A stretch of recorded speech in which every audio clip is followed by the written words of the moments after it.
मैं Kuldeep Kumar Mishra, treasury officer Jhansi, Uttar Pradesh 2017 batch से selected हूँ तथा यूपीपीसीएस की तैयारी करने वाले हिंदी माध्यम के समस्त अभ्यर्थियों को मैं अपनी तरफ से शुभकामनाएं देता हूँ। साथियों, पिछले कुछ समय से, खासकर 2018 से जब से पैटर्न चेंज हुआ है यूपीपीसीएस का, देखने में आया कि जो मानविकी विषय हैं, खासकर हिंदी मीडियम में, बहुत अच्छा परफॉर्मेंस नहीं कर रहे हैं। मतलब कहने का आशय ये है कि इन विषयों में 250 नंबर लाना, 250 नंबर लाना बहुत बड़ी चुनौती है। अमूमन कहा जाए तो ऐसा नंबर आ ही नहीं रहा है। इसी सिलसिले में एक विषय आता है एंथ्रोपोलॉजी, जो कि मानविकी विषय है, और एंथ्रोपोलॉजी में देखने में आया कि नंबर बहुत अच्छा मिल रहा है, चाहे वह हिंदी मीडियम हो या फिर इंग्लिश मीडियम हो। ऐसे कई लोगों के मैंने एग्जाम्पल देखे हैं जिन्हें हिंदी मीडियम में बहुत अच्छा नंबर प्राप्त हुआ है यूपीपीसीएस में, और उन्हें अच्छी रैंक भी मिली है।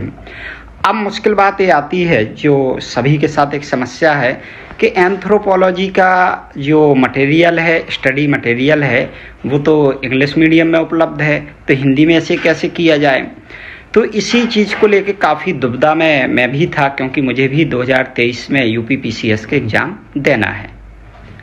अपनी रैंक बढ़ाने के लिए, चूँकि मैं इस समय ट्रेजरी ऑफिसर हूँ और मेरा अगला टारगेट है एसडीएम या डिप्टी एसपी जैसा कोई पद प्राप्त किया जाए, तो मानविकी विषय में एंथ्रोपोलॉजी सब्जेक्ट तो मैंने ले लिया था, लेकिन समस्या का जो सामना करना पड़ रहा था वह था इसका मैटर कहाँ से मिले, और गाइडेंस मिल तो रहा था लेकिन वो सब इंग्लिश मीडियम में था।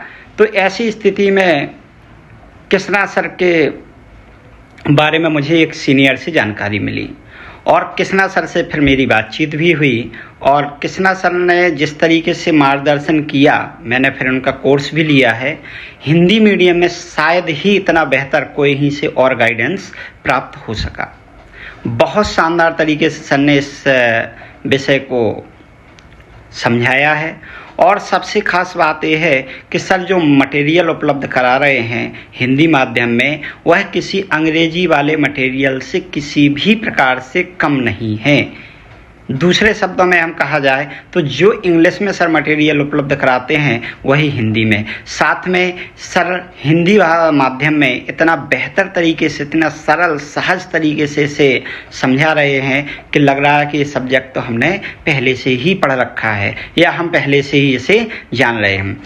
और दूसरी बात, ये बहुत ही छोटा सा सब्जेक्ट है। सर की सिर्फ 2 बुकलेटों में ये पूरा सिलेबस कवर है। आप यूपीपीसीएस का विगत वर्षों का कोई भी पेपर उठा के देख लीजिएगा, और सर का नोट्स और लेक्चर यदि आपने कंप्लीट किए हैं तो मैं दावे के साथ कह सकता हूं कि कोई भी बाहर क्वेश्चन नहीं जाता है।